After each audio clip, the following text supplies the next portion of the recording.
Eu sou Murilo de Giacomo, eu sou procurador de justiça no estado do Paraná e durante muitos anos eu atuei na área da infância e juventude no Centro de Apoio das Promotorias da Criança e Adolescente aqui do Paraná. E atuei também na execução, né, na parte de medidas educativas, especificamente, aqui em Curitiba.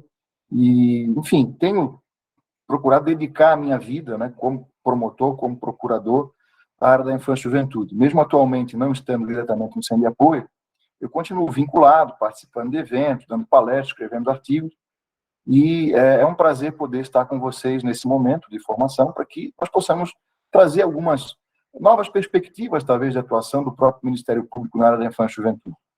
Nós sabemos da dificuldade, né, que essa área ela acaba apresentando, né, especialmente nos municípios de menor porte, nas comarcas de menor porte, em que você muitas vezes se depara com uma falta de estrutura de atendimento generalizada. Só que o papel do Ministério Público, né, nesse contexto é justamente mudar essa realidade, para que nós possamos, a partir de uma atuação diferenciada, né, focada nas questões coletivas, nas questões estruturais, tentar fazer com que o município, né, minimamente cumpra aquilo que ele tem o dever de fazer, que é dar um atendimento adequado, um atendimento de qualidade, um atendimento resolutivo para as suas crianças e adolescentes. E aí a necessidade de nós, né, como Ministério Público, temos o dever de zelar para que os direitos da criança e adolescente sejam respeitados efetivamente pelo poder público, nós temos que cobrar do poder público que faça a parte que lhe cabe, que assuma as suas responsabilidades, que cumpra os seus deveres para com a criança e adolescente. E aí a ideia é que nós possamos, né, a partir desse debate, né, dessa formação, nós encontrarmos a melhor forma, né, de o Ministério Público agir para poder ser esse agente de transformação da realidade. E eu já adianto, né, a promotoria da infância e juventude ela não pode se resumir a uma atuação processual, e uma atuação meramente no plano individual.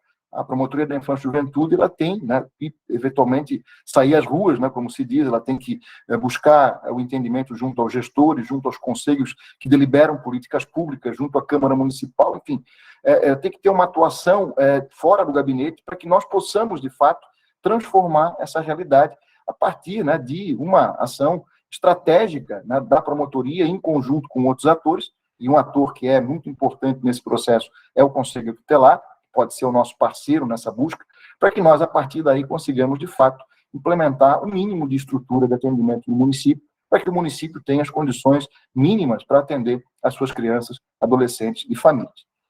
Bom, eu tenho um material que eu sempre utilizo, e eu vou tentar passar para vocês, para que vocês possam acompanhar o meu raciocínio. Vocês conseguem acompanhar?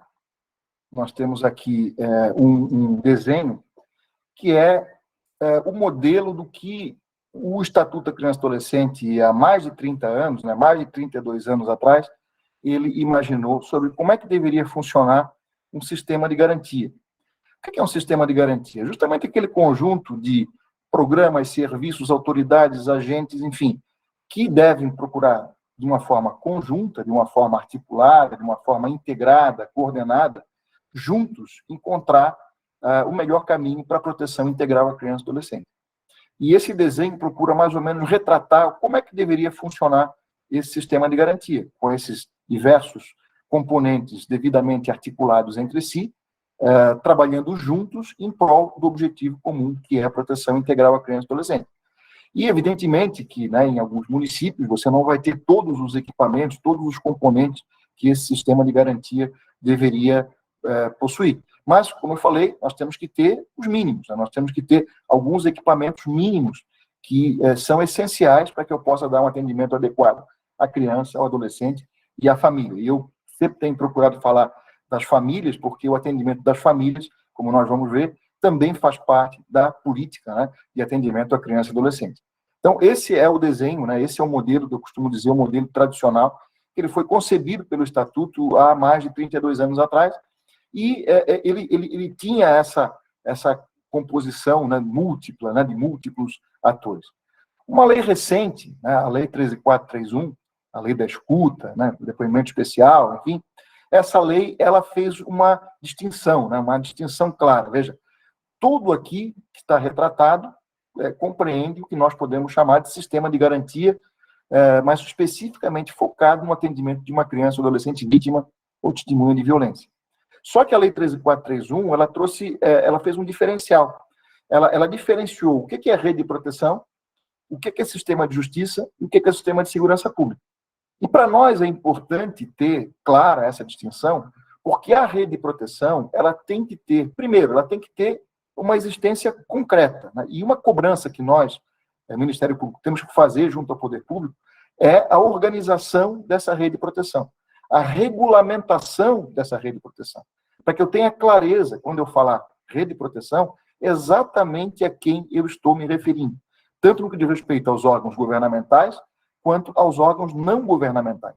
E uma rede de proteção à criança, ela não pode ser composta apenas por órgãos governamentais e muito menos órgãos socioassistenciais. Tem alguns que pensam, né, que a rede de proteção à criança seria uma espécie de rede socioassistenciais.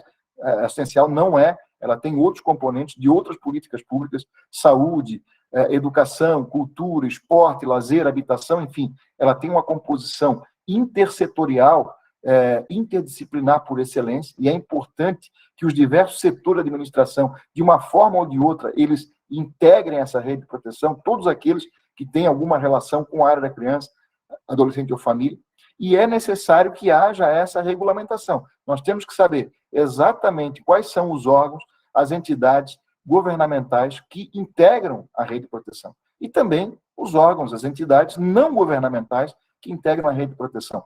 Porque muitas vezes nós já temos na comunidade iniciativas, nós temos ações, até ações muitas vezes voluntárias, informais, que podem ser oficializadas, que podem ser adequadas, melhoradas, para que nós possamos ter esses componentes adicionais, que são essenciais quando você fala do atendimento de uma criança, um adolescente ou uma família. Você não pode ter apenas programas oficiais ou serviços oficiais, você não pode ter apenas aqueles programas de assistência social que muitas vezes acabam existindo. Nós temos que ter uma rede ampla, como costumo dizer, a rede tem que ter capilaridade. Quanto mais componentes nessa rede, melhor. Quanto mais com quem eu possa contar no que diz respeito ao atendimento de uma criança, um adolescente ou família, melhor. E a rede de proteção, ela tem que assumir o protagonismo da proteção de forma espontânea. Ela não há necessidade, se você analisar com atenção o que prevê o Estatuto da Criança e Adolescente e outras leis, de que haja, né, a intervenção judicial ou a intervenção do próprio Ministério Público quando você se depara com uma situação de ameaça ou violação de direitos. Na verdade, você tem que ter um raciocínio diferenciado, você tem que ter uma rede de proteção que vai atuar junto à comunidade, que vai atuar junto às famílias, especialmente aquelas famílias em situação de maior vulnerabilidade, que vai procurar prevenir as situações que geralmente levam à violação de direitos e que vai atuar, né, logo que tomar conhecimento, né, logo que verificar que existe alguma coisa errada acontecendo e vai agir de uma forma que seja a mais adequada, a menos invasiva, menos impactante para aquela criança, adolescente ou família. E a rede de proteção é que vai assumir esse protagonismo. Não precisa vir o promotor, não precisa vir o juiz, não precisa vir nem o conselho tutelar dizer que, olha, tal criança está com seus direitos ameaçados ou violados, tal criança tem uma necessidade A, B ou C, e aí nós precisamos dar um atendimento para ela. Uma vez que a rede, por qualquer dos seus componentes, detecta uma situação de ameaça ou violação, ela tem que agir, evidentemente, a partir, né, dos equipamentos, dos profissionais que foram previamente referenciados, que foram previamente identificados como os profissionais ou os órgãos de referência para aquele tipo de situação. Para cada situação de ameaça ou violação de direitos, eu devo ter já, né, uma linha de ação definida, eu devo ter já um fluxo de atendimento, e aqui nós temos aqui a previsão de alguns fluxos, né, entre a rede e o sistema de justiça e de segurança pública, mas dentro da própria rede de proteção, nós temos que ter fluxos definidos entre os componentes da rede de proteção, para que diante de uma situação de ameaça ou violação, e pode ter de várias modalidades, né, já se tenha uma noção clara de quem é o responsável, qual é o órgão que vai atuar, quais são os procedimentos que ele vai adotar, qual é a metodologia de atendimento que ele vai utilizar e vai realizar naturalmente os atendimentos que vão ser feitos dali para frente. Depois a gente vai falar sobre a questão dos fluxos e protocolos, mas eu quero só já enfatizar isso logo no começo. Então, a rede de proteção, e é uma preocupação que tem que ser uma preocupação nossa, Ministério Público, ela tem que existir de fato e de direito. Quando eu falo rede de proteção, em cada município nós temos que saber exatamente quais são os órgãos que integram essa rede de proteção. Nós temos que saber quais são os profissionais que integram a rede de proteção, os profissionais de referência. Nós temos que ter os meios de contato com esses profissionais já previamente estabelecidos para que nós possamos acessá-los. E olha ali, ó, uma bandeirinha que tem no meio, 24 horas por dia. É uma cobrança que nós temos que fazer de que a rede de proteção, pelo menos por meio dos seus órgãos mais importantes, os órgãos que vão permitir eu fazer um diagnóstico da situação, ouvir a criança, vamos falar sobre isso depois, aqueles órgãos que são os mais importantes, eles precisam ter um funcionamento, ainda que em regime de plantão ou sobreaviso, 24 horas por dia, 7 dias por semana, o ano inteiro. Eu não posso ter uma rede de proteção que funciona somente das 8h30 até as 11h30, da 1 até as 5, de segunda a sexta. E que o único órgão de proteção que às vezes está lá de plantão ou sobreaviso é o Conselho Tutelar. Porque o Conselho Tutelar, ele não é um órgão técnico. O Conselho Tutelar não é um programa de atendimento. O Conselho Tutelar, ele não tem condições de sozinho entender o que está acontecendo, tomar uma decisão e executar aquela decisão que ele tomou. O Conselho Tutelar não pode agir de forma isolada, jamais. E nós temos visto em muitos municípios que o Conselho Tutelar, ele funciona de forma isolada. Nós não podemos permitir que isso aconteça. Nós temos que cobrar do município a organização da sua rede de proteção e cobrar do município que essa rede de proteção ela esteja à disposição. Não é à disposição da promotoria, não é à disposição do juiz, não é à disposição do Conselho Tutelar, é à disposição da criança, do adolescente, da família que necessita a qualquer momento em que for necessário. Até porque os direitos da criança, eles não têm prazo de validade. Eles não valem só das 8h30 às 11h30, da 1 até as 5, de segunda a sexta. Os direitos da criança valem em caráter permanente. E o poder público, na forma da lei, tem o dever de zelar para que esses direitos eles sejam efetivados a qualquer momento. E a criança, o adolescente, tem o direito de ser atendida por profissionais qualificados a qualquer momento. Quer dizer, não é porque é de madrugada que aconteceu alguma situação em que a criança tem menos direitos do que aquela que teve lá um problema no horário de expediente. Nós temos, portanto, que cobrar do município que tenha alguns equipamentos mínimos, aí nós vamos ter que ver que equipamentos são esses, os mínimos, para que nós possamos realizar um atendimento de qualidade, um atendimento que seja adequado, humanizado, né, que seja resolutivo para a criança, para o adolescente, para a família que necessitar a qualquer momento. Né? Então, já trago essa reflexão, né, para que nós tenhamos essa rede de proteção de maneira efetiva, né, de maneira formal, regulamentada em cada município, com a clara indicação dos seus componentes governamentais, não governamentais, a clara definição dos canais de contato com esses componentes, dos papéis, dos fluxos, dos protocolos de atendimento que, para cada situação de ameaça ou violação, devem ser implementados. Até porque, né, quando você pega, por exemplo, a Lei 13.431, ela fala, né, das violências, né? E para cada tipo de violência você deve ter um tipo de atendimento diferenciado. Você tem que ter, eventualmente, um fluxo diferenciado, um protocolo diferenciado. Porque uma coisa é atender uma criança de 6 anos vítima de violência física, intrafamiliar. Outra coisa é atender uma criança de 6 anos vítima de violência sexual intrafamiliar, ou uma adolescente de 16 anos vítima de exploração sexual comercial, ou vítima de bullying na escola. Enfim, aquelas situações diversas de violência que a lei prevê, lá no artigo 4º da Lei 13.431, para cada uma delas eu tenho que ter, né, uma metodologia de abordagem, de intervenção, eu tenho que ter um fluxo, um protocolo, e, eventualmente, de acordo com a idade daquela criança ou adolescente, talvez eu tenha que ter também uma metodologia diferenciada, porque cada um vai responder de uma forma diferenciada. E aí nós temos que cobrar isso do município, de modo que o município esteja preparado para atender às suas demandas a qualquer momento. Isso é uma previsão do Estatuto. Se você pegar o artigo 259, parágrafo único do Estatuto, lá nas disposições finais e transitórias, 259, parágrafo único, está lá essa previsão de que os estados e os municípios devem adequar os seus programas, seus serviços, os seus órgãos aos princípios, às diretrizes previstas na lei. E, evidentemente, isso inclui o funcionamento do sistema, né, da rede de proteção 24 horas por dia.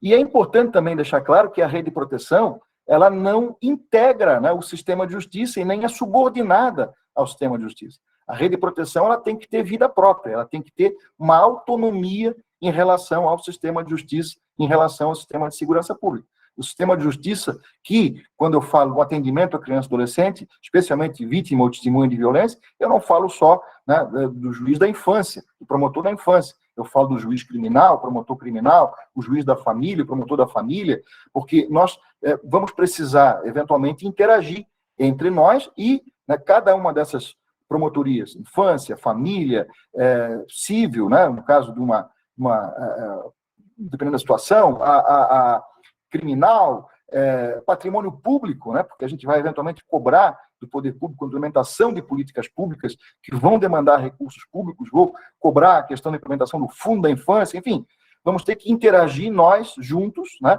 e vamos cobrar do município que o município organize a sua rede de proteção. E nós não mandamos na rede de proteção, o juiz não manda na rede de proteção, inclusive se você pegar um decreto, né, o decreto 9603 de 2018, 9.603 de 2018, aliás, 9.603 de 2018, esse decreto, ele tem lá, no artigo 9º, a previsão, né, que mais ou menos uma rede de proteção deve conter. Quais são os componentes mínimos, quais são as cautelas mínimas que essa rede de proteção deve ter, e um dos componentes dessa rede de proteção é um comitê de gestão colegiada, uma gestão colegiada entre os próprios componentes da rede de proteção. Nada a ver com o sistema de justiça, nada a ver com o sistema de segurança pública. Inclusive, eu tenho dito, a rede de proteção, ela pode, inclusive, identificar, eventualmente, violações de direitos que são praticadas pelo sistema de justiça e pelo sistema de segurança pública.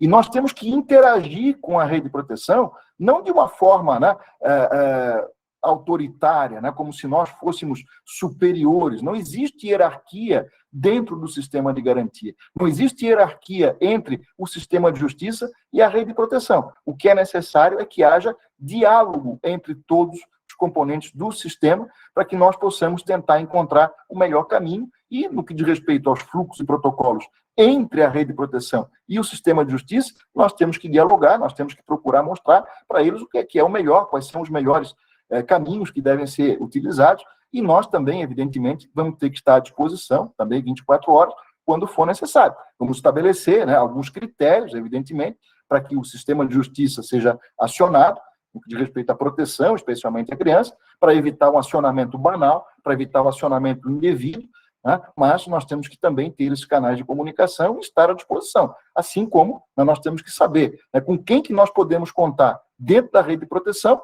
quando surgir alguma necessidade. Quer dizer, aconteceu tal problema, eu tenho que saber a quem eu vou me dirigir, para quem que eu vou encaminhar esse caso, e evidentemente que não pode ser tudo, como nós temos visto acontecer, tudo para o Conselho Tutelar. Aliás, nós temos que procurar sempre raciocinar que a intervenção do Conselho Tutelar, assim como a intervenção do próprio sistema de justiça, na parte de proteção, ela deve ser excepcional.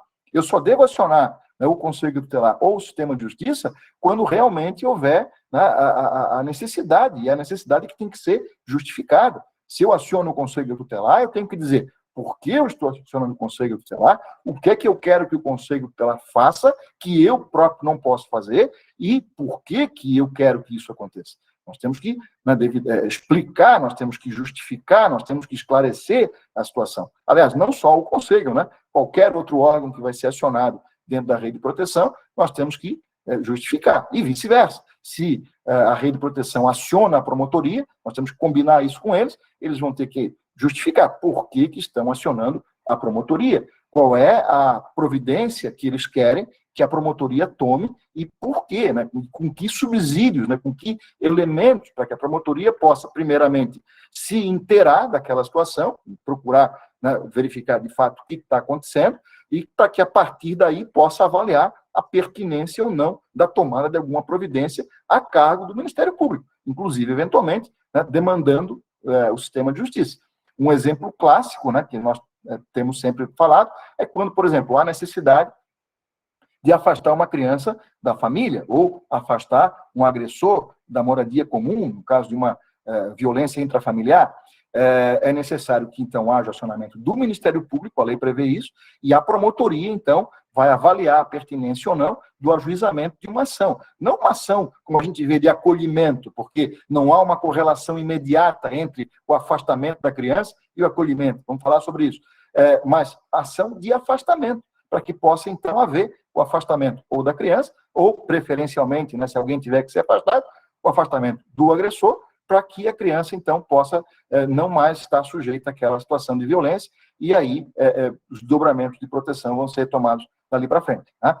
Mas, enfim, por isso é importante a gente analisar esse desenho como a necessidade, e repito, de nós, Ministério Público, cobrarmos do município a implementação em caráter oficial da rede de proteção. Não pode ser algo meramente retórico, não pode ser algo meramente imaginário. Né? Quando eu falo rede de proteção, eu nem sei a quem eu estou me referindo. Não, quando eu falo rede de proteção, eu tenho que saber exatamente quais são os seus componentes, eu tenho que ter, né, uma regulamentação adequada para que eu possa saber a quem eu vou encaminhar concretamente aquele caso de ameaça, de violação de direitos. E a partir daí, né, vamos ter lá fluxo e protocolos já desenhados no âmbito da rede de proteção, vão ser tomadas as providências protetivas que forem necessárias. Tá? Então, só queria trazer isso, claro, também como ponto de partida.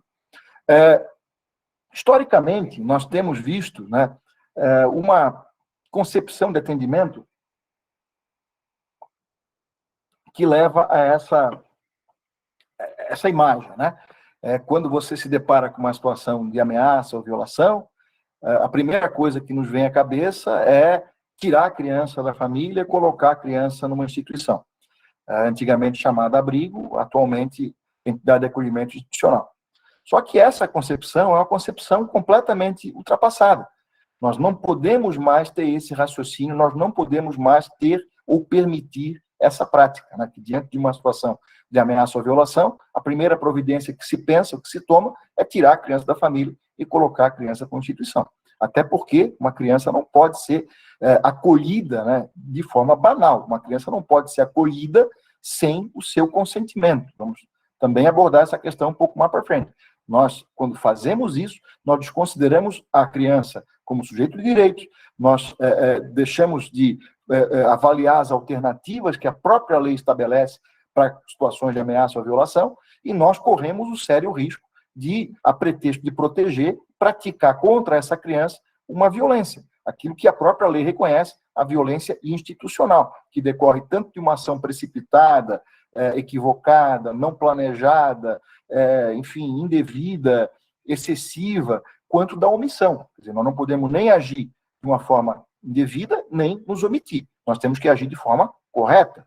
E para que nós possamos saber exatamente o que fazer em cada caso, é fundamental que nós tenhamos o quê? Essa visão mais ampla do que está acontecendo. Nós tenhamos condições de fazer um diagnóstico da situação, nós tenhamos condições de avaliar o que exatamente aconteceu e por quê, entender o contexto daquela situação e procurar entregar, não só para a criança, mas também para a família como um todo, a proteção a qual elas têm direito e que elas desejam receber. Nós não podemos simplesmente ter uma alternativa. Aí não tem alternativa, né? Se você só faz uma coisa, você não tem. E você tem que avaliar todas as perspectivas. E esse desenho aqui, ele procura retratar o quê? Bom, primeiro a necessidade de nós termos, como eu disse, uma rede de proteção real em que nós possamos, eventualmente, sentar juntos. É como se aqui fosse uma grande mesa redonda, em que nós vamos juntos sentar e vamos tentar, entre nós, debatendo aquela situação em seus mínimos detalhes, tentar encontrar o melhor caminho para resolver aquele problema com o qual nós nos deparamos. Vamos tentar, a partir do entendimento, né, do contexto em que aquela situação aconteceu. E, nesse entendimento, nós temos que ouvir a criança, o adolescente, a família, né, os pais, o responsável, e, a partir dessa escuta, a gente vai tentar encontrar o melhor caminho para resolver o problema que eles estão enfrentando. Não é só, né, chegar lá, tirar a criança da família, colocar no acolhimento e esquece a família. Não.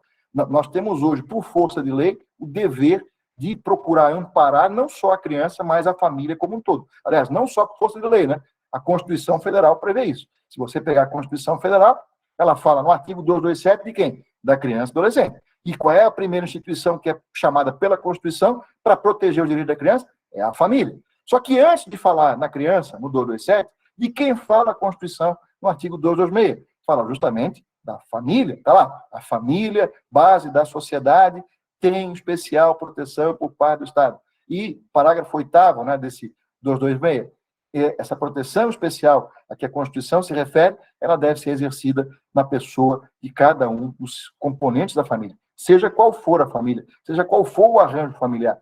E aí é necessário que nós também façamos essa avaliação, até preliminar, né? Qual é a família dessa criança? Quais são os componentes da família? Tanto a família nuclear, quanto a família extensa. Aliás, a família extensa, quem é família extensa? Qual é o conceito de família extensa? É qualquer parente? Não é bem assim. Tem que ter a questão do vínculo afetivo. Enfim, costumo dizer, a própria criança é melhor do que qualquer outra pessoa para dizer quem que é a sua família, né? Quais são aquelas pessoas com quem ela tem afinidade, com quem ela eventualmente gostaria de ficar na eventualidade, né, de ser impossível permanecer na companhia de seus pais. Não é simplesmente chegar lá, de sopetão, arrancar a criança do contexto da família, colocar no acolhimento e achar que se está protegendo a criança. Não, isso é uma concepção arcaica. Nós temos que pensar, não, vamos, primeiro, também outro simbolismo desse desenho, vamos abraçar essa família, vamos dar as mãos e vamos tentar dar o suporte que essa família necessita. Antes de pensar em tirar uma criança da família, nós temos que procurar dar suporte à família, entender o contexto em que aquela situação de suposta ameaça à violação, ela aconteceu. Nós temos, inclusive, que cobrar do poder público uma política pública de maneira efetiva, que não só atue na prevenção, como também atue na implementação de ações em prol da família, né, dos pais, do responsável. Nós temos que ter programas e serviços que correspondam não só às medidas de proteção que a lei prevê, mas também aquelas medidas que a lei prevê em prol dos pais ou responsável. E nós temos que ter a preocupação de que o poder público atue não só de forma reativa, né, diante de uma situação de violação que já aconteceu. Temos que ter a preocupação, e o poder público tem que ser cobrado quanto a isso, de desenvolver ações de prevenção, ações na comunidade, ações junto aos pais ou responsáveis. Se você pegar a lei, uma lei importante para nós anotarmos aqui, a Lei 13.257, de 2016, chamado Marco Legal da Primeira Infância.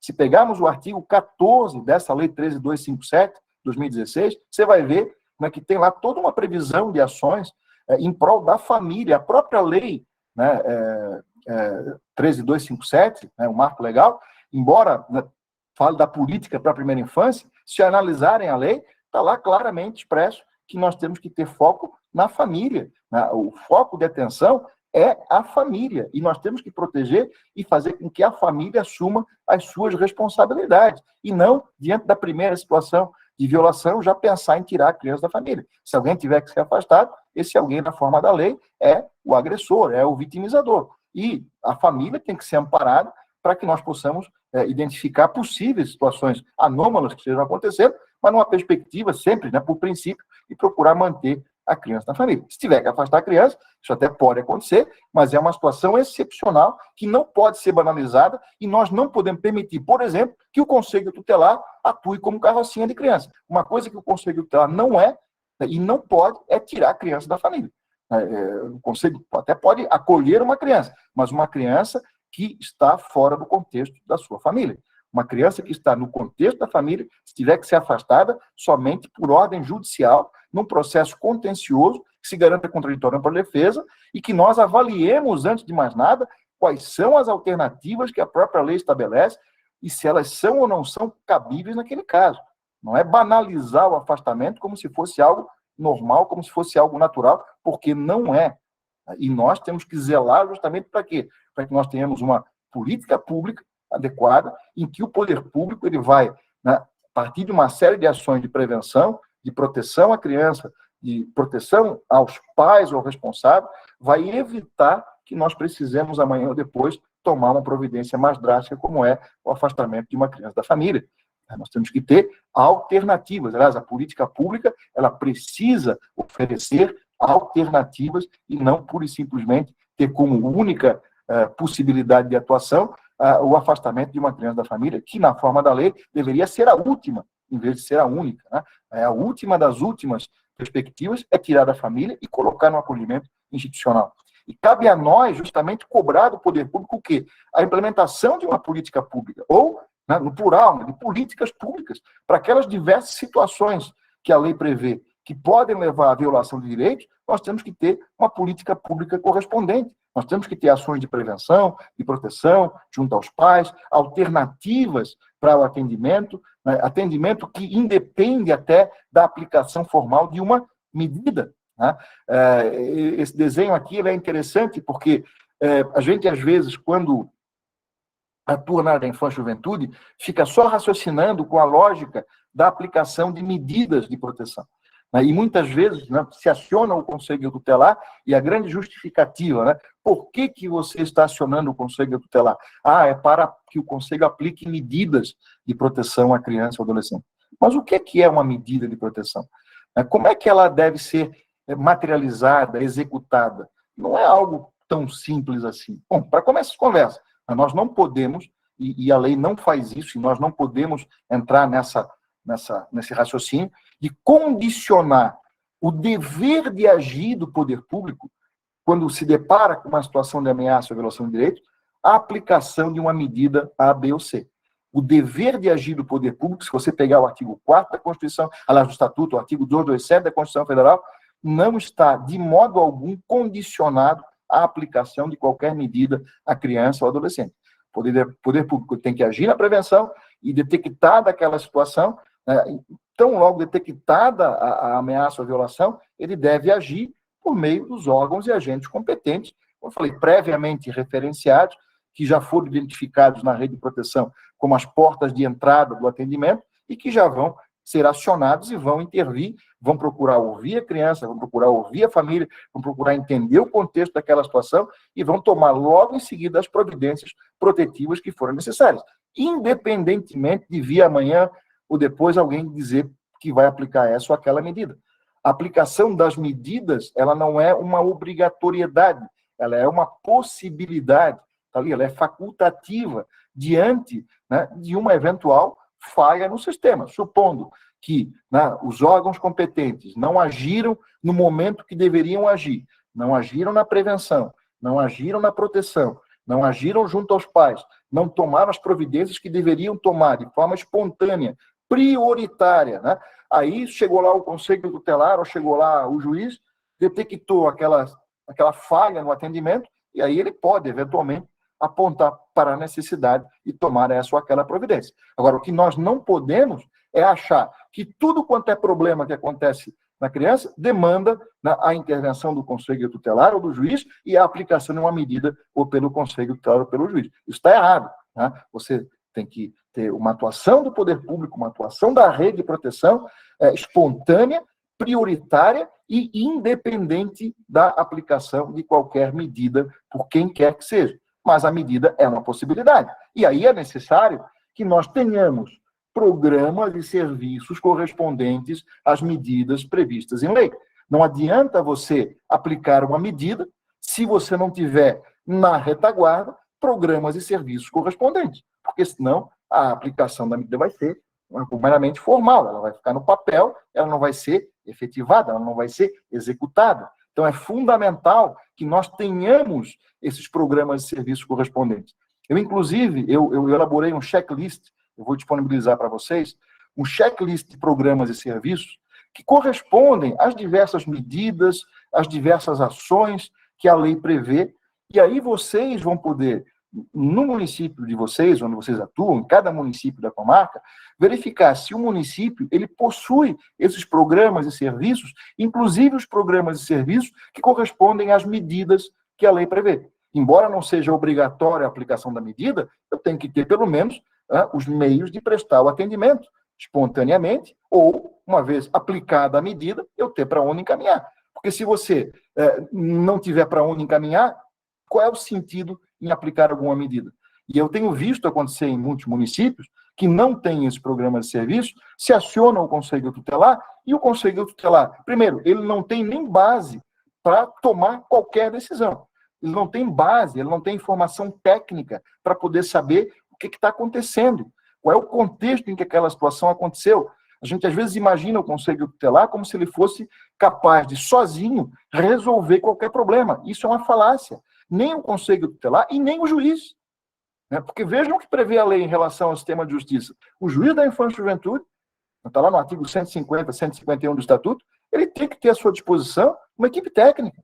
Ele tem que interagir com a rede de proteção justamente para quê? Para que ele possa, né, antes de tomar uma decisão, estar embasado em informações técnicas, para que justamente ele possa entender o contexto, para que ele possa saber, dentre as diversas possibilidades de intervenção, porque a lei ela prevê uma série de possibilidades, qual que é a mais adequada para aquele caso em particular. Porque não há uma correlação imediata entre uma situação de violação e uma providência A, B ou C. Não existe essa relação automática. Nós temos que avaliar caso a caso, exatamente diante daquela situação de ameaça ou violação, qual que é a providência mais adequada. Isso não é uma tarefa fácil. Por isso é importante, né, trabalhar de forma sistêmica, trabalhar em rede, sentar, conversar. O próprio juiz, nós mesmos temos que ter essa humildade, né, de dialogar com os demais para tentar encontrar juntos uma solução que seja mais adequada para aquela criança, adolescente ou família. Ora, e se nós, sistema de justiça,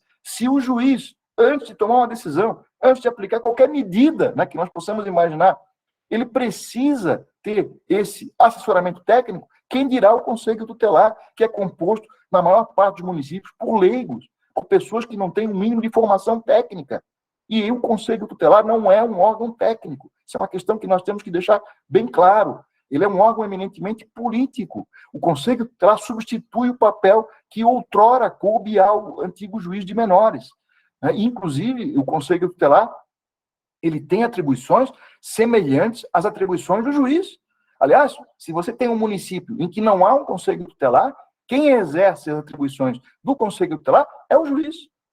E o Conselho, por lei, ele é equiparado ao juiz. Ele não é um órgão subalterno, subordinado, e ele nem é um órgão de execução de medida.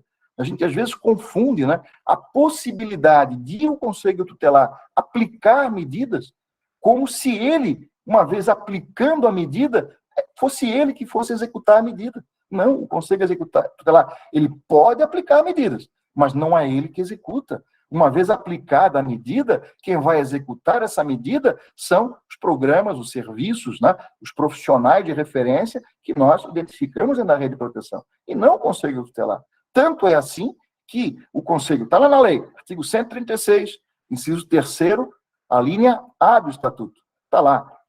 O Conselho Tutelar, ele tem uma prerrogativa funcional, embora ali fale na parte de atribuições, isso é uma prerrogativa funcional do Conselho Tutelar, que é promover diretamente a execução das suas decisões.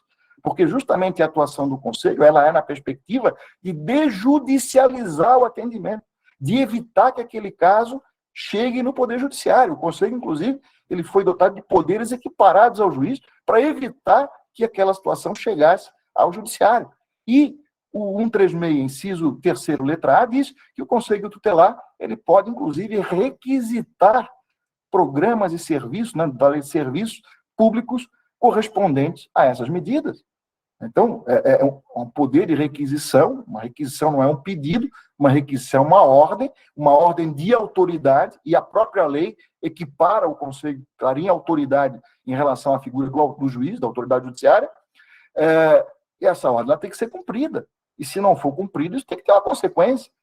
Pode haver a prática da infração administrativa do artigo 249 do Estatuto, né? Pode ser necessário que aí o MP intervenha, uma atuação do Ministério Público para cobrar do município o atendimento que foi negado e que deveria ter sido prestado espontaneamente e especificamente após a intervenção do Conselho Tutelar com a aplicação da medida e a eventual requisição, né, uma ordem de que se preste atendimento, que se cumpra aquela decisão do Conselho Tutelar. E aí nós temos que estar atentos a isso e, claro, antes de pensar em processar, né, o gestor pela sua omissão, conversar com o gestor, eventualmente pedir uma recomendação administrativa para que as requisições do Conselho Tutelar sejam vistas como ordem de autoridade e que sejam cumpridas de forma prioritária. E se, eventualmente, o gestor entende que não deve cumprir aquela ordem do Conselho Tutelar, a ele resta apenas uma alternativa, que é o artigo 137 do Estatuto. O que é que diz o artigo 137? Que o destinatário daquela ordem no Conselho Tutelar, aquela requisição, ele deve recorrer à Justiça, ele deve peticionar em juízo e pedir ao juiz que o desobrigue de cumprir aquela determinação do Conselho Tutelar. Quer dizer, inverte-se a lógica, né? Porque qual é que é a lógica? O Conselho intervém, nada acontece, né? E aí tem que judicializar para que o juiz determine. Não, a ideia é que o Conselho, uma vez que ele intervenha, e aí, né, a princípio não deveria intervir como regra, mas supondo que o Conselho interveio, ele tomando uma decisão e se tiver que requisitar o serviço correspondente àquela medida, o gestor tem um dever de cumprir. Aliás, o dever não decorre da requisição, decorre da lei, da Constituição. Está lá, é dever de agir. Artigo 4º do Estatuto, artigo 227 da Constituição Federal. Então, ele não pode, pura e simplesmente, se omitir no cumprimento daquela obrigação que ele tem, uma obrigação legal, e que se tornou ainda mais evidente a partir da intervenção do Conselho Tutelar e da requisição eventualmente pedida. E aí, se o gestor não quiser cumprir, como eu repito, ele vai ter que peticionar em juízo, quer dizer, é o gestor que tem que recorrer à Justiça para que o juiz, então, o desobrigue.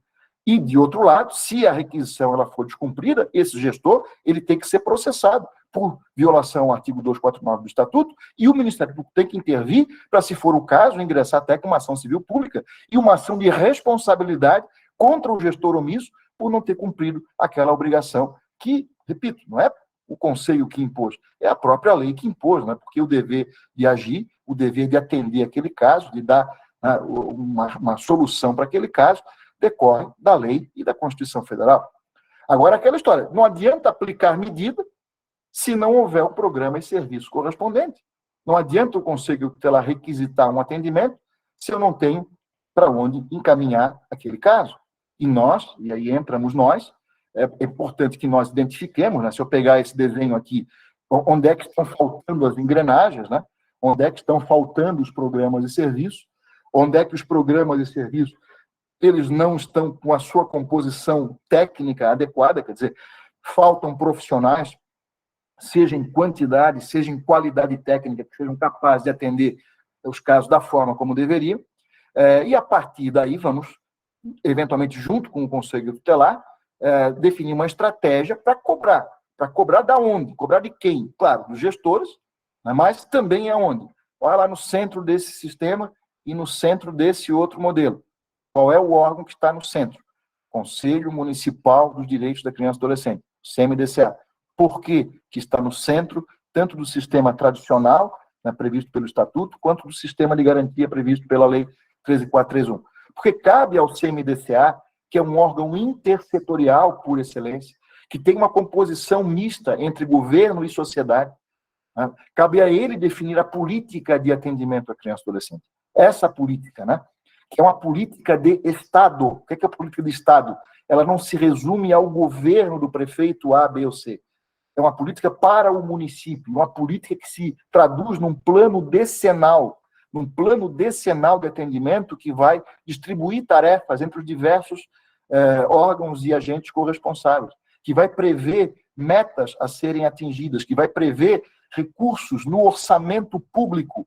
E se olharam com atenção esse desenho, está lá na previsão, no finalzinho, onde é que está faltando plugar na tomada do orçamento. Aquela política que foi deliberada pelo CMDCA, que foi traduzida num plano decenal de atendimento, essa política pública ela tem que ter reflexo no orçamento público. Uma preocupação nossa, claro, a preocupação primeira é verificar, nós temos a política definida, nós temos os planos decenais de atendimento definidos. Um exemplo clássico que a lei prevê, está lá na Lei 12.594, a lei do SINASE, né, de 2012, essa Lei 12.594 diz que nós temos que ter um plano decenal municipal de atendimento socioeducativo, que vai estabelecer as metas, as ações a serem implementadas pelo poder público para os próximos 10 anos, e que deve ser reavaliado na sua adequação, na sua pertinência, sobre a necessidade de eventual alteração, no máximo a cada 3 anos. Eu pergunto para vocês, né, vocês estão atentos a isso? Os municípios em que vocês atuam têm esse plano municipal de atendimento socioeducativo definido? Esse plano ele está sendo revisto periodicamente, no máximo a cada 3 anos? Esse plano ele está tendo reflexo no orçamento público? Está contemplado pelo orçamento público? Nós temos lá ações diversas, múltiplas, que deveriam ser implementadas na prevenção, na proteção, em relação aos pais, correspondentes às medidas socioeducativas, lá do artigo 112 do Estatuto. Nós temos previsão de atendimento de egressos das unidades de internação e semi-liberdade, enfim, nós temos as ações múltiplas que a lei prevê que devem ser implementadas, inclusive em relação a crianças que praticam o ato infracional e que não estão sujeitas a medidas socioeducativas.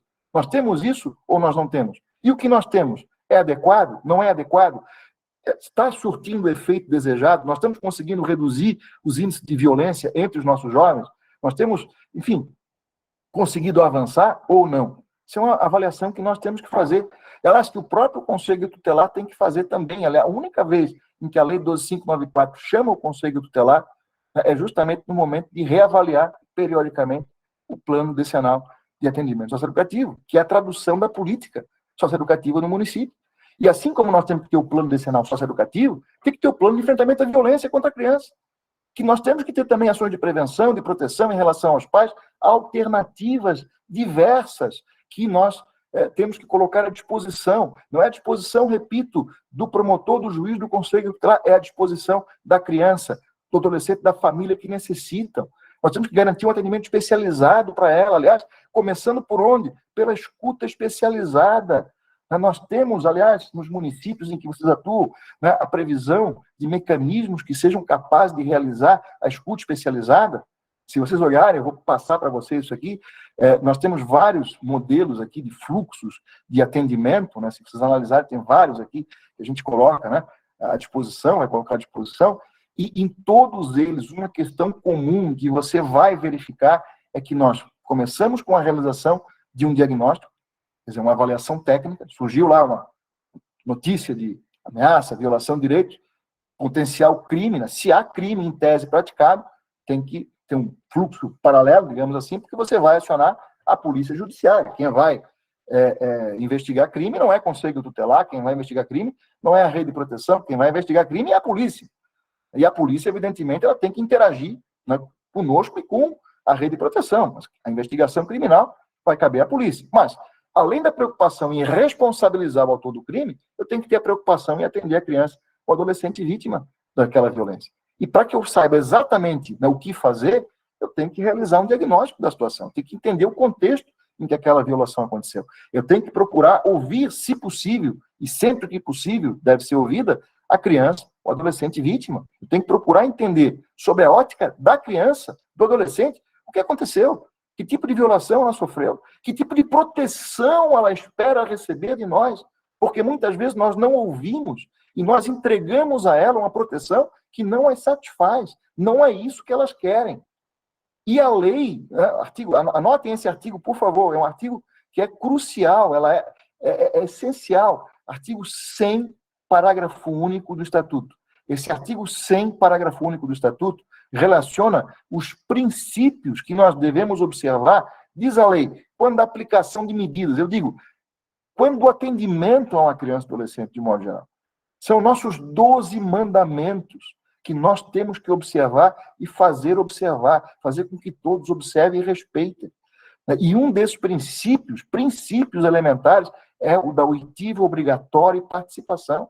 Quer dizer, a criança, o adolescente, os seus pais ou responsáveis, eles têm o direito, por princípio, de ser ouvidos, claro, sempre que possível, sempre que quiserem se manifestar, e participar da definição do que vai acontecer. Nós não podemos jamais pensar em tomar qualquer providência de cunho protetivo, supostamente protetivo, em relação a uma criança ou um adolescente, sem que ela seja previamente ouvida, desde que tenha condições, desde que queira falar, evidentemente. É um direito que assiste a ela, é um dever que nós temos que respeitar, que cumprir. E aí, claro, não é simplesmente ouvir de qualquer jeito, é ouvir por meio de profissionais qualificados. É um direito da criança. Pegue lá o artigo 5º da Lei 13.431 de 2017. O artigo 5º da lei, ela estabelece uma série de direitos à criança, adolescente vítima ou testemunha, e um deles é o direito de ser atendido por profissionais qualificados. Não é por qualquer um, é alguém que tem a qualificação técnica. O direito de ter sua situação psicossocial e jurídica avaliada por profissionais que tenham competência técnica para isso. Não é por qualquer um. Não é chamar o Conselho Tutelar, como nós temos visto acontecer, como se o Conselho Tutelar ele tivesse automaticamente uma capacidade mágica de compreender, de entender, de resolver qualquer situação. Isso é uma falácia. Assim como, repito, o juiz também não tem. Ninguém tem de forma isolada. E nós precisamos primar pelo atendimento de qualidade. Nós temos que cobrar do poder público que implemente os mecanismos mínimos que a lei prevê. Vejam o que diz o artigo 208 do Estatuto. Que artigo 208 é esse, Murilo?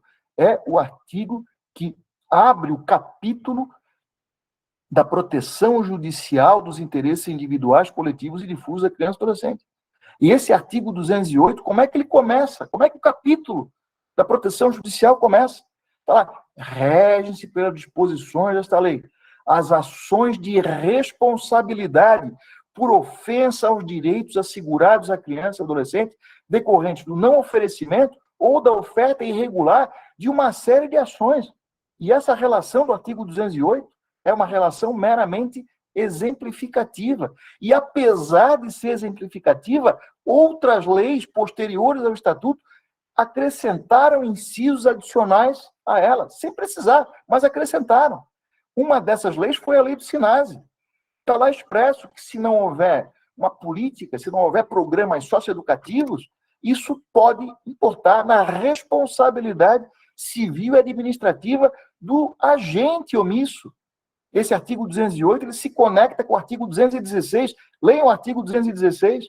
Leiam o artigo 5º do Estatuto. O artigo 5º prevê também a responsabilização, né, dos omissos, né, a responsabilidade, tá lá, punido na forma da lei, qualquer atentado por ação ou omissão aos seus direitos fundamentais.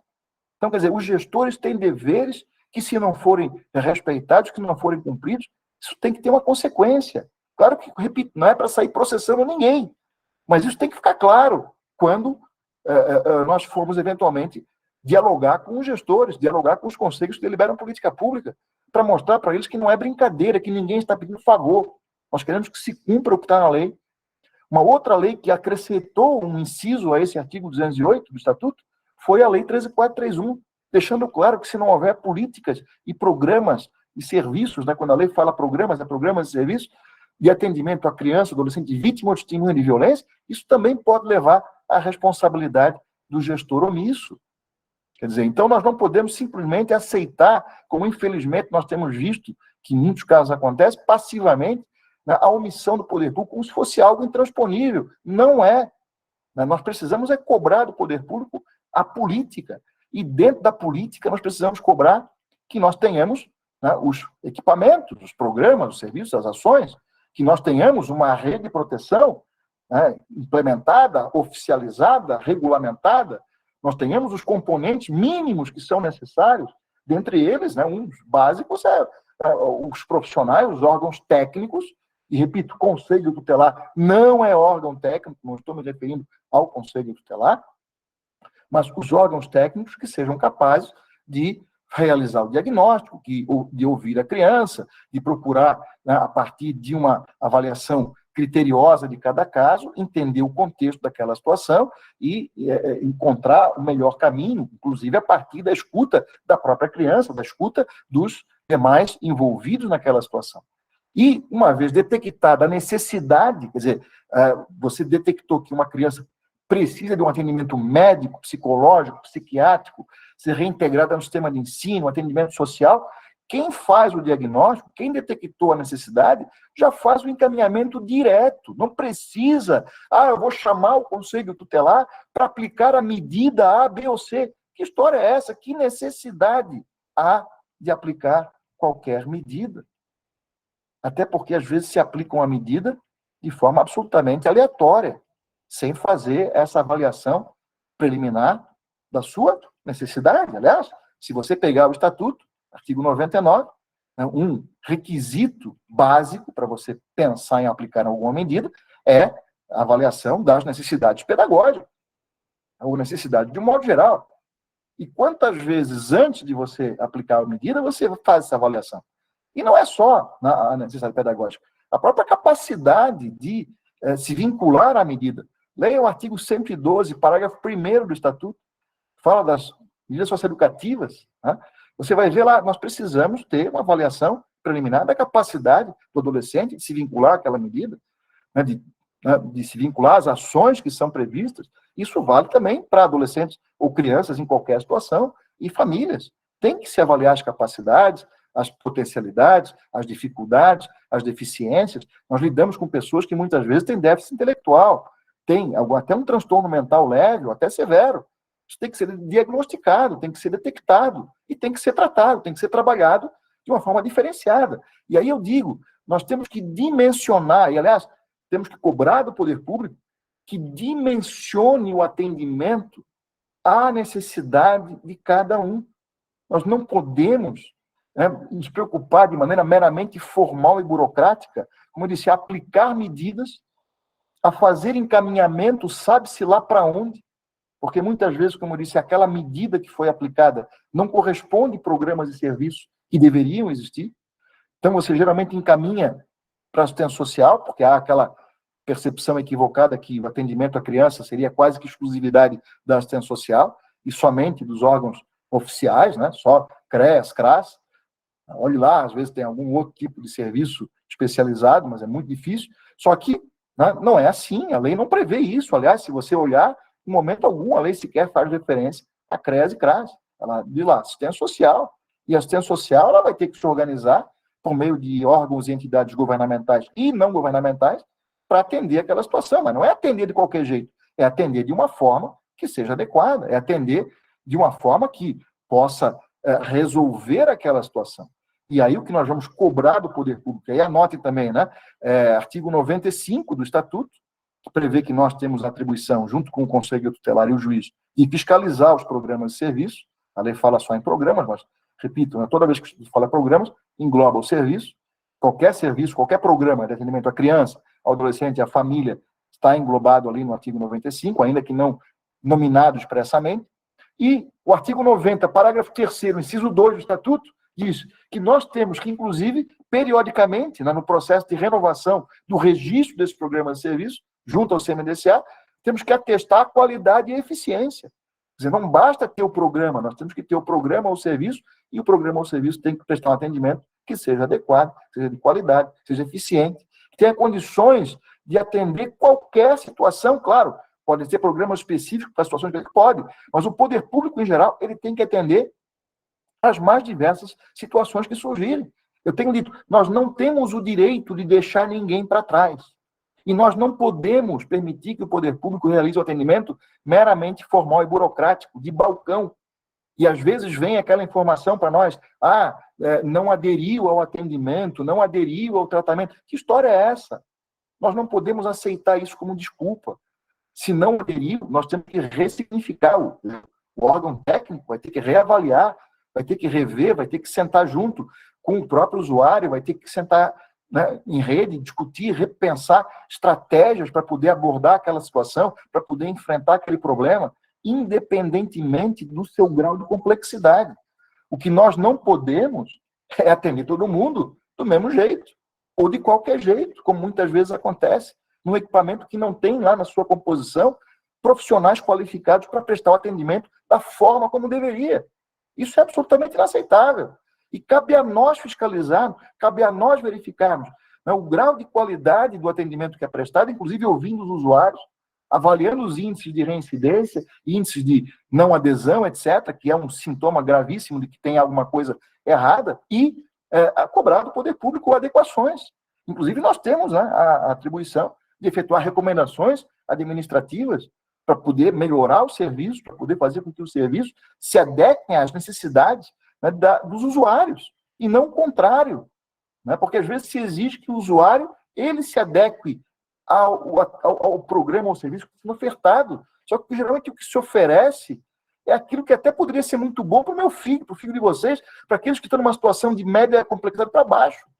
Mas aquelas situações mais complexas é absolutamente inviável. E nós não podemos, como eu disse, deixá-los para trás.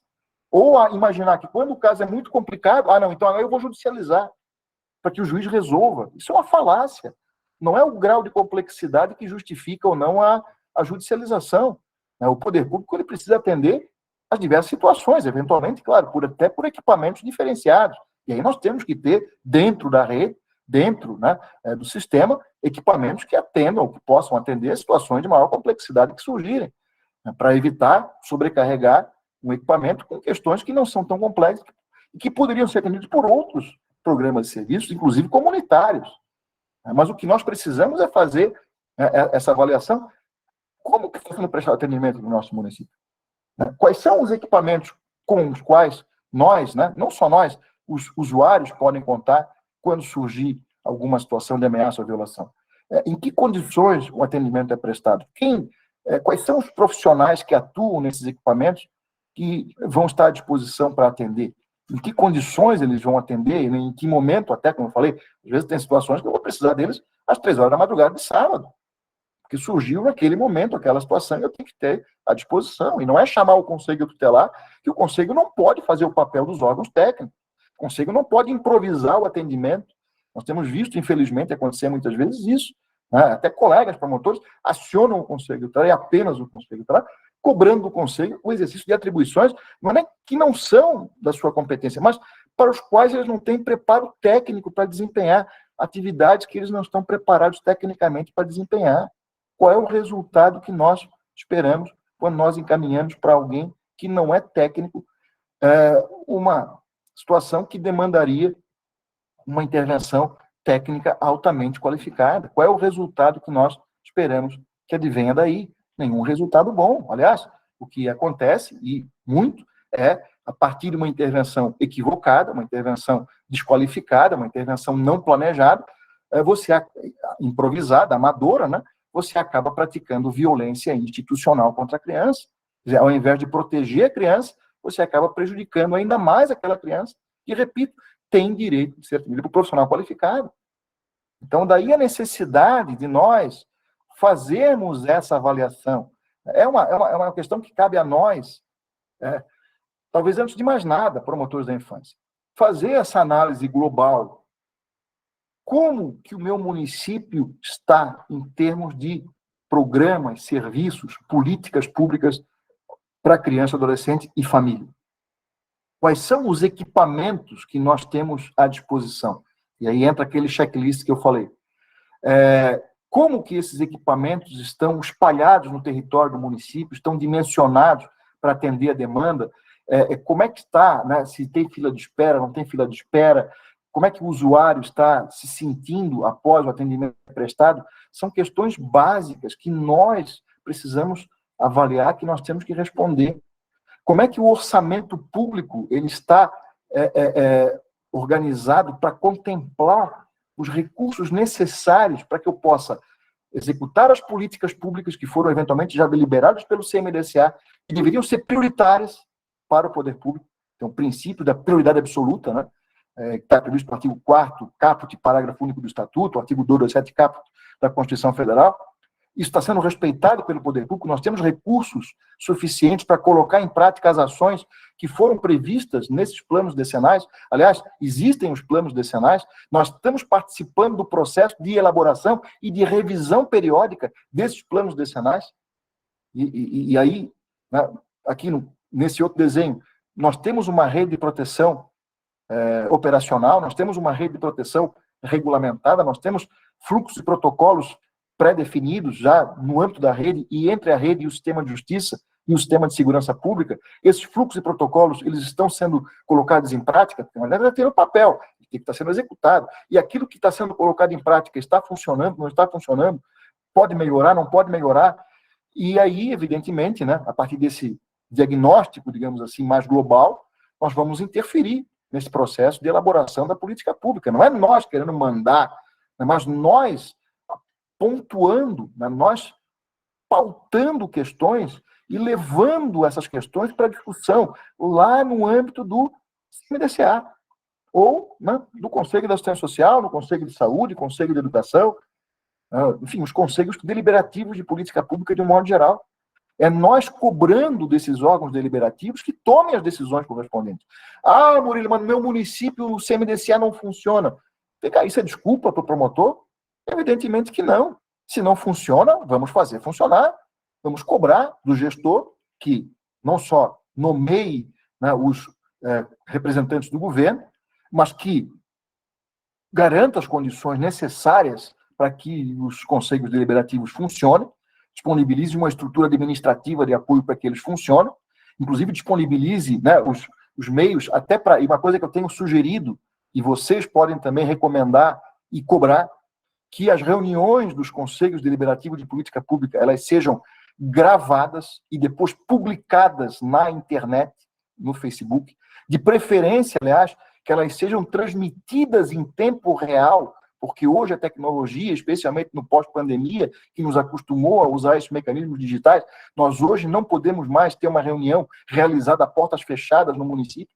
Nós temos que fazer os conselhos deliberativos de política pública, a começar pelo CMDCA, se reunir publicamente e publicizar as suas reuniões, para que nós possamos, a partir daí, ter visibilidade para a atuação do Conselho de Direitos, para verificar qual é a posição do governo, qual é a posição da sociedade, quem está participando, quem não está, quem está tendo essa ou aquela posição. Nós temos que dar essa transparência, né?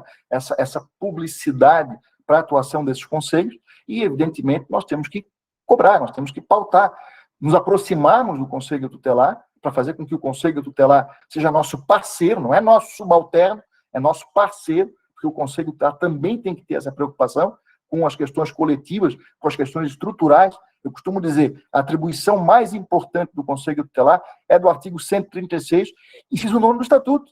Que qual é? Assessorar o Poder Executivo local na elaboração da proposta orçamentária para planos e programas de atendimento aos direitos da criança. Quantos conselhos tutelares cumprem esse papel de maneira efetiva? Né? E nós temos que fazer com que eles cumpram. Não é simplesmente querer ameaçar o conselho. É isso. É chamar atenção para a necessidade, né, estratégica dessa atribuição e de exercer essa atribuição de uma forma também adequada, responsável. Não é chegar lá no dia da reunião e jogar um ofício na mesa.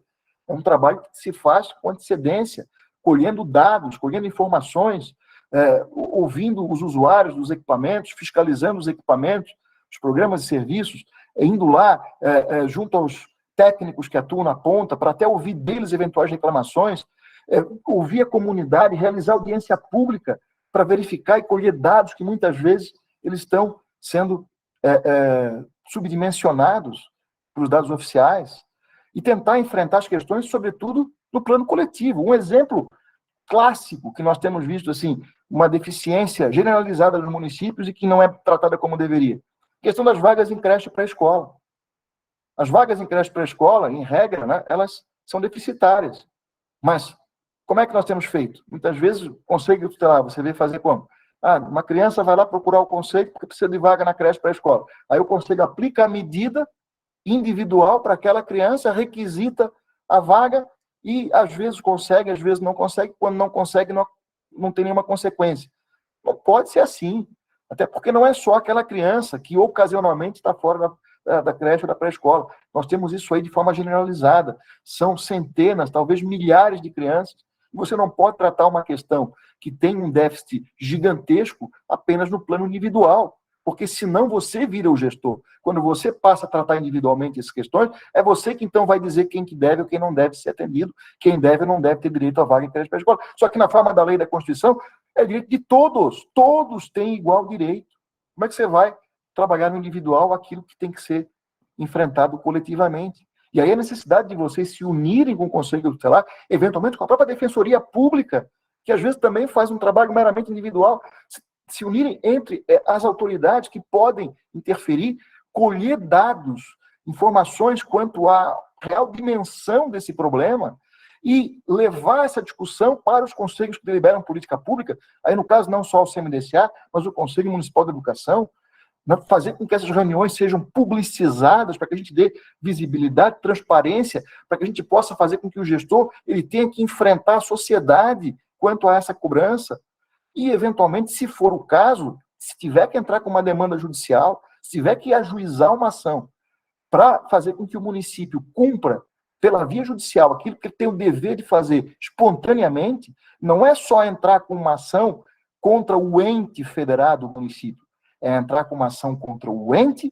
uma obrigação de fazer, e entrar com uma ação de responsabilidade, tal qual previsto lá no artigo 208, 216 do Estatuto, contra o agente, contra o gestor. Aí é pessoal, inclusive, eventualmente, por dano moral coletivo, por dano social. Esgotadas, evidentemente, as possibilidades de diálogo e negociação. Não é para entrar direto com ação, aliás, né, evitem o quanto possível entrar com ações. Se nós conseguirmos resolver pela via extrajudicial, muito melhor. Quando você ajuiza uma ação, você perde o domínio do fato, né? Você perde o domínio daquela situação, e aí, né, é até muito bom para o gestor, muito cômodo dizer, não, agora, doutor, agora deixa que o juiz resolve. Então, se possível resolver pela via extrajudicial, melhor.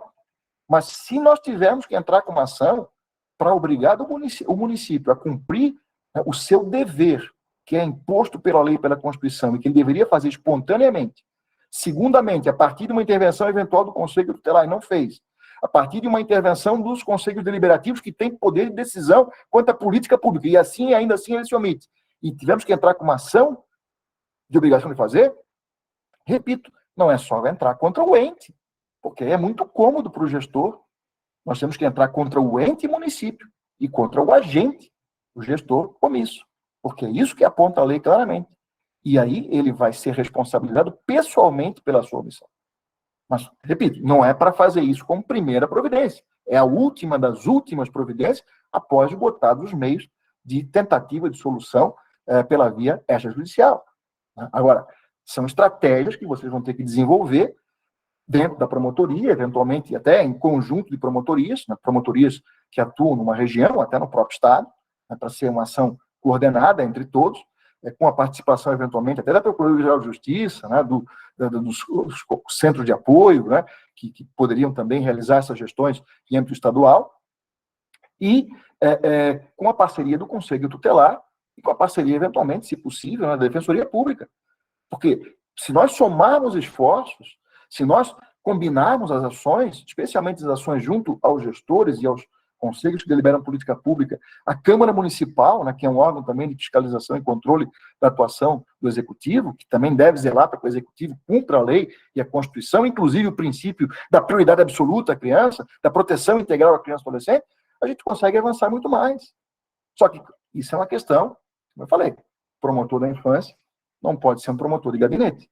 O promotor da infância não pode ser aquele que vai esperar que alguém traga a ele um problema para ele tentar resolver. Não, ele tem que ser aquele que vai sair às ruas, aquele que vai, né, se inteirar dos problemas na sua origem, que vai enfrentar as questões, especialmente as questões coletivas, que vai, né, pautar essas questões junto aos conselhos que liberam política pública, junto aos gestores, junto à Câmara Municipal, vai procurar, né, mobilizar a opinião pública, mobilizar a comunidade para que nós possamos ter uma solução efetiva daqueles problemas e não trabalhar de forma meramente pontual. Tá? E vai propor, evidentemente, né, as alternativas, né, que a política deve desenvolver, e aí, repito, né, tem esse checklist que eu elaborei, e não vai precisar, talvez, criar todos os programas de serviço que a lei prevê. Vocês vão ter que avaliar, de acordo com cada município, com as suas necessidades específicas, né, com as demandas que ele apresenta, né, os problemas que cada município apresenta. E vão, a partir dessa definição, e uma parceria com o Conselho Tutelar é importante, porque o Conselho Tutelar, em tese, ele já tem esse retrato, deveria ter esse retrato, muito mais do que vocês, porque o Conselho está na ponta, lá no atendimento protetivo, está fiscalizando diretamente, né, os equipamentos que atendem crianças e adolescentes, deveria estar, assim como nós também temos esse dever de fiscalizar, mas ele com muito mais capacidade, porque ele está lá na ponta, né, a promotoria não está em todos os municípios, né, mas o Conselho Tutelar está, e a promotoria é um só para várias atribuições, enquanto o Conselho atua exclusivamente na área da infância. Mas é aquela história, o Conselho tem também que mudar a sua perspectiva de atuação. Em vez de atuar no plano individual apenas, ele tem que atuar no coletivo, ele tem que focar no coletivo. Até porque se ele ficar só no individual, ele não vai ter tempo para atuar no coletivo. Se cria um ciclo vicioso em que ele não vai sair jamais. E eu digo, quando você vê muitos casos sendo encaminhados ao Conselho Tutelar, ou quando você vê muitos casos encaminhados ao Ministério Público e ao Judiciário, casos individuais, isso é um sinal claro de que você não tem uma política adequada, que você não tem uma rede de proteção que está funcionando como deveria, na prevenção, na proteção, junto aos pais, espontaneamente, prioritariamente, sem precisar da intervenção, quer do Conselho, quer do Ministério Público, quer do Poder Judiciário, porque a rede não pode vir a reboque de ninguém.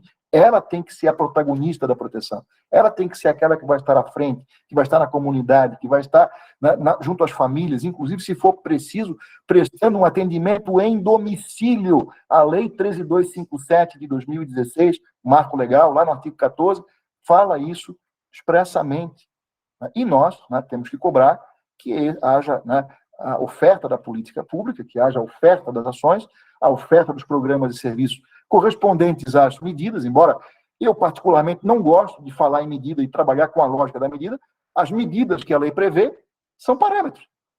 São parâmetros que nós temos à disposição, pelo menos que são os mínimos que nós temos que ter para que quando surgir essa ou aquela situação, eu tenha para onde encaminhar. E aí não adianta, repito, você pensar em aplicar medidas sem ter esses programas de serviços correspondentes. Mas se você tiver os programas de serviço, não precisa falar em medida. Se há necessidade de intervenção, que esses programas de serviço, eles atuem, eles intervenham desde logo. Tá? E vamos, na nossa ação, vamos propor. Aqui tem alguns modelos, tá? Que eu vou disponibilizar a vocês, modelos de fluxos de atendimento para situações diversas, né? Vocês vão poder avaliar posteriormente, não vai ter tempo de eu falar um por um, cada um deles, mas como eu disse, ponto comum, quando você tem lá uma situação de suposta ameaça ou violação, você parte na parte de proteção do diagnóstico do caso. Você tem que ter profissionais técnicos em condições de intervir, 24 horas por dia, para realizar esse diagnóstico. Dentro do diagnóstico, sempre que possível, ouvir a criança, o adolescente, ouvir os pais, o responsável, fazer a escuta especializada e colher essas informações que são essenciais para entender o contexto em que aquela situação aconteceu e para poder avaliar o grau de capacidade de cada um de se vincular às ações, como eu falei, as potencialidades e também as dificuldades e deficiências, enfim, os desejos, as expectativas, o que a criança quer, repito, receber de nós em termos de proteção, e uma vez detectada aquela necessidade, você faz o encaminhamento direto. Você não precisa acionar o Conselho Tutelar para que o Conselho aplique a medida A, B ou C e somente depois vai haver o atendimento. Não. Você vai, logo no momento em que detectou a necessidade, você vai fazer o atendimento correspondente. Você vai chegar lá junto àquela criança, com a sua família, claro, você vai planejar aquela ação. A própria abordagem ela tem que ser feita de uma forma cautelosa, para evitar espantar, para evitar assustar, constranger quem nós queremos proteger. Por isso é importante planejar as ações. E, mais uma vez, justamente porque é importante planejar a ação, você tem que ter o diagnóstico, você tem que ter a intervenção técnica. Tá? E uma coisa que eu também quero aproveitar, e já estou encaminhando para o encerramento, são algumas reflexões aqui que me ocorrem, até por eu atuar já há algum tempo nessa área e interagir muito com profissionais de outras áreas que também atendem crianças e adolescentes. Muitas vezes a promotoria, ou o juiz, ou até o delegado, mas, enfim, geralmente é a promotoria ou a autoridade judiciária, quando interagem com a rede de proteção, quando querem uma informação junto à rede de proteção, concede um prazo lá de 24 horas, em 48 horas, 5 dias. Eu sei que muitas vezes vocês têm situações que vocês querem resolver com rapidez. E, claro, a lei prevê um princípio, da prioridade absoluta, diz que tem que ter precedência de atendimento, enfim, temos que ter uma atuação prioritária na infância, sem dúvida. Mas o que nós não podemos confundir é essa previsão legal de dar um atendimento prioritário, preferencial, a uma carta branca para que nós atuemos de forma precipitada, assodada, e até, eventualmente, irresponsável. Não pode ser assim. Nós temos que agir com responsabilidade, nós temos que agir com cautela. E não basta que alguém faça alguma coisa de qualquer jeito. Não vai chamar o Conselho Tutelar, por exemplo, para fazer uma visita domiciliar, que é uma abordagem técnica altamente complexa e delicada, que tem que ser planejada e executada com muita cautela por profissionais qualificados. Não pode ser feito por qualquer um. E quando você pede uma intervenção técnica, seja uma visita domiciliar ou alguma outra situação, Você tem que entender que existe um tempo. O tempo não é só o tempo do técnico para realizar aquela abordagem, aquela intervenção. É o tempo da criança, do adolescente, da família, que está também ali em jogo. Porque muitas vezes, numa visita só, num contato superficial, momentâneo, você não vai ter condição de extrair o que está de fato acontecendo. O atendimento ele tem que ser um atendimento continuado, não é um atendimento meramente pontual. Quando eu falo atendimento, ele é o tempo necessário. Ele não tem prazo para acontecer. E eu vou dar um parâmetro que vocês devem anotar, peço que anotem e analisem com cuidado. O artigo 5º da Lei 12.318 de 2010. Artigo 5º da Lei 12.318 de 2010. Que lei é essa? É a lei que fala da alienação parental. E a alienação parental, como vocês devem saber, é uma das formas de violência psicológica contra a criança previstas na Lei 13.431. E por que esse artigo 5º ele é interessante? Porque se você analisar a Lei de Alienação Parental, você vai ver que quando o juiz se depara com uma situação de suposta alienação parental, diz a lei que ele poderá, não é que poderá, ele deverá, porque o juiz não tem, nem nós temos condições de sozinho, apenas com o nosso conhecimento jurídico, identificar essas situações e ainda que eu detecte que houve a situação, saber o que fazer a partir daí. Porque uma coisa é você detectar a violação, outra coisa é você saber, a partir daquela violação constatada, qual é a providência que vai ser tomada. Você não tem condição nenhuma de tomar essa decisão de forma isolada. E se faz isso, está errado, que não deveria ser assim. Mas, enfim, está lá a previsão de que o juiz, quando ele detecta ou suspeita que há uma alienação parental, ele pode nomear um perito ou uma equipe interprofissional para realizar, né, o diagnóstico, para fazer a avaliação técnica daquela situação. Vejam na lei o grau de expertise que é exigido desse perito para que ele possa realizar essa tarefa. Vejam as cautelas mínimas que esse perito deve adotar na sua avaliação para que ele possa concluir se houve ou não houve alienação parental. E não só se houve, né? A partir da descoberta da alienação, qual é a providência subsequente. O artigo 6º ali tem uma relação de várias possibilidades, qual delas é a mais adequada diante daquela situação constatada. Não há uma relação, é uma correlação automática imediata. Então, quer dizer, não basta detectar a ocorrência da violação. Tá, constatei a violação. E daí? Qual é a providência subsequente? Qual é a consequência disso? Pode ser tanto algo grave ou menos grave. Aliás, o princípio da lei, intervenção mínima. Eu vou realizar a intervenção menos traumática, menos, né, que vai impactar menos a vida daquela criança, adolescente e família. Mas, né, eu tenho que saber que intervenção é essa. O que é necessário realmente naquele caso? Qual é o grau, né? Qual é o grau de complexidade? Qual é o grau de intervenção que tem que ser feito diante daquela situação de violação? Então, vejam, nesse artigo 5º, repito, da Lei 12.318 de 2010, Lei da Alienação Parental, essas cautelas, e vejam o prazo que a lei concede ao perito ou a essa equipe multidisciplinar que vai realizar a avaliação técnica. São 90 dias prorrogáveis. Por quê? Porque não é fácil você chegar à conclusão, primeiro, se houve ou não houve aquela situação. E segundo, né, o que fazer diante da constatação de que houve. Isso tem que ser devidamente avaliado, tecnicamente, com muita cautela. E não é só apresentar um laudo qualquer, um relatório, como a gente vê às vezes vê colegas, né, com devido respeito, encaminhando para o Conselho Tutelar para que o Conselho elabore relatório. Qual é o grau de competência técnica? Qual é a qualidade técnica que um relatório elaborado por um Conselho Tutelar vai ter? Conselho Tutelar que é composto, na maior parte dos casos, por leigos.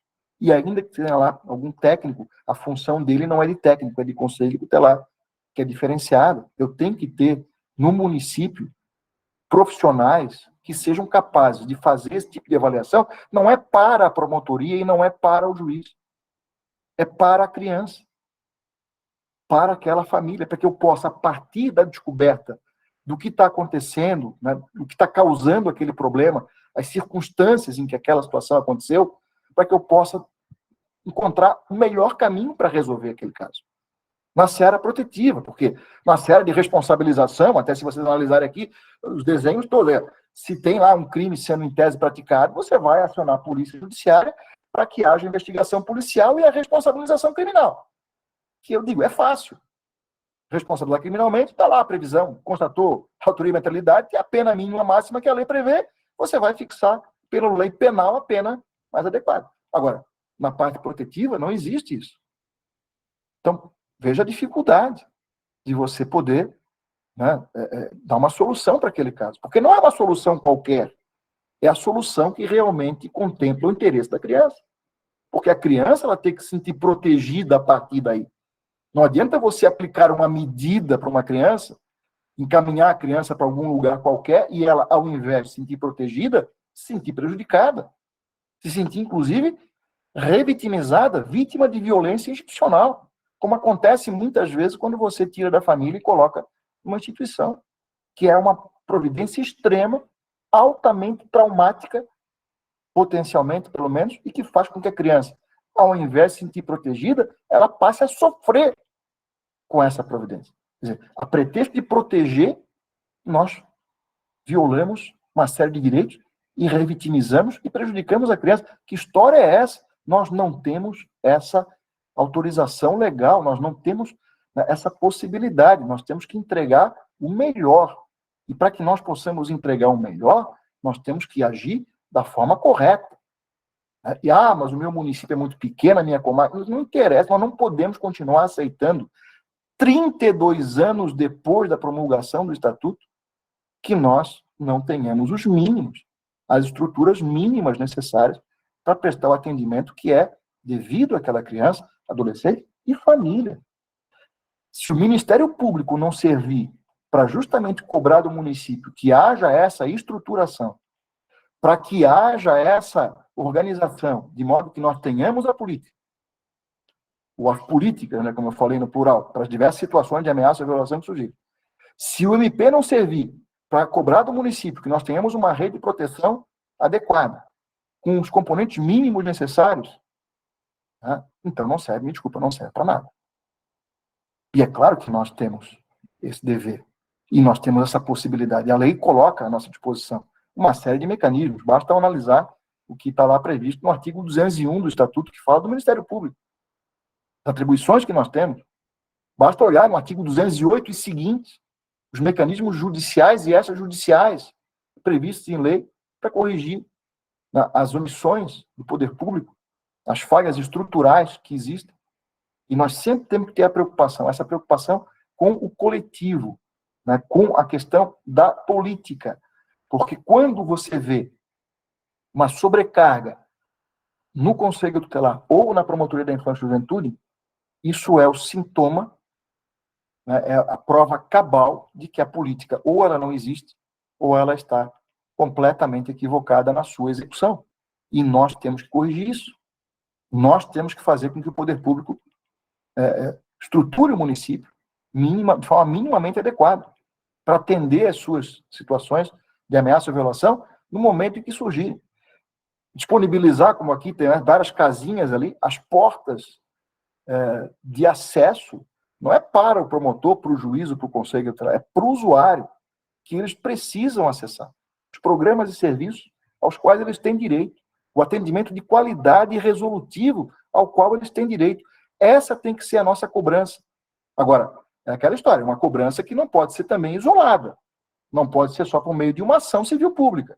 É uma cobrança que tem que ser planejada pela instituição e tem que ter adesão, Conselho Tutelar, Defensoria Pública, Câmara Municipal, Conselhos Deliberativos de Política Pública, reunir, né, os conselheiros governamentais, especialmente não governamentais, fazer com que nós tenhamos essa visibilidade que eu falei nas reuniões do Conselho de Direitos, para fazer com que haja, né, essa discussão, colher dados, distribuir material, para que as pessoas se conscientizem que é preciso avançar, que é preciso mudar.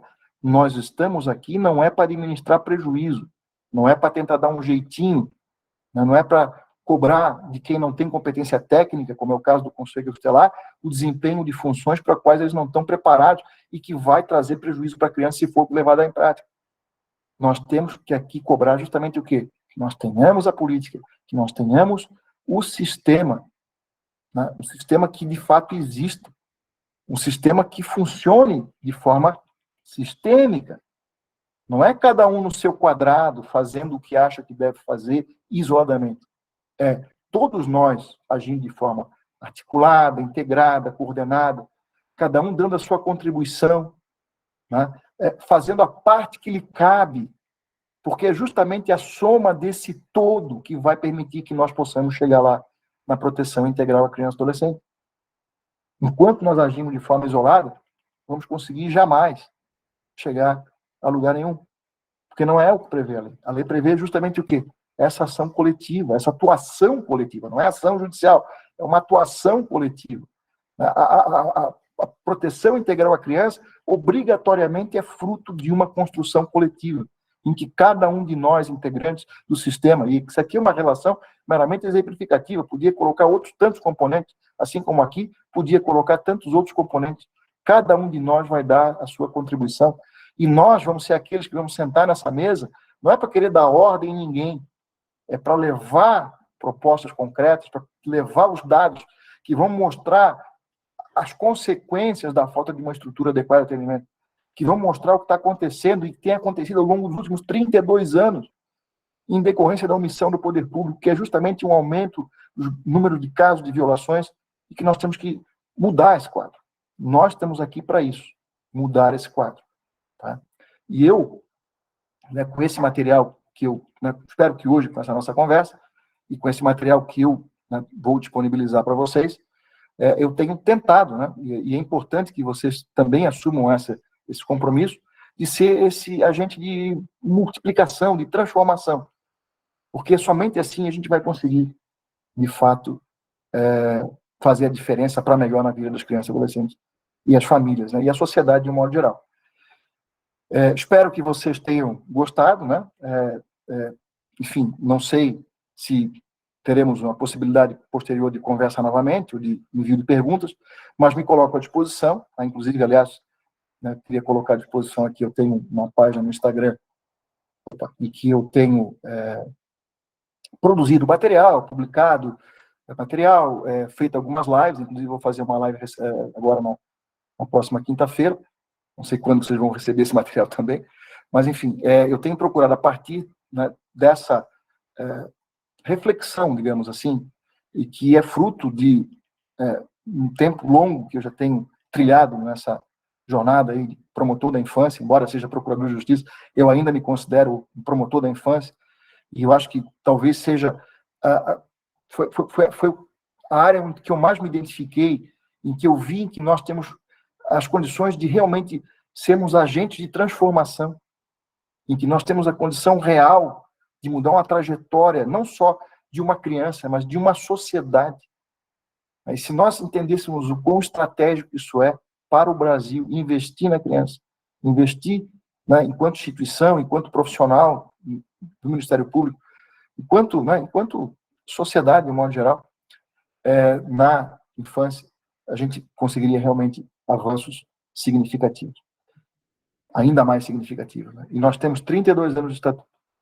Se ao longo desses 32 anos nós tivéssemos, a cada ano, feito um pouquinho a mais do que nós fizemos, onde nós não estaríamos agora? Então, assim, não podemos esperar mais. E eu, né, só faço votos que vocês, a partir desse curso, vocês possam também avançar, fazer com que o Ministério Público, de fato, ele assuma as suas responsabilidades, né, que vão além da questão individual, que vão além da questão meramente processual, e que devem, né, ter essa preocupação de fazer com que o poder público, de um modo geral, ele ofereça para suas crianças as políticas, os programas, os serviços, o atendimento de qualidade resolutivo ao qual elas têm direito. E eu, né, humildemente, espero ter conseguido, de alguma forma, contribuir, né, com esse processo de reflexão, e para que a gente possa realmente avançar a partir daqui. Tá? Muito obrigado pela atenção e fico à disposição para uma próxima oportunidade.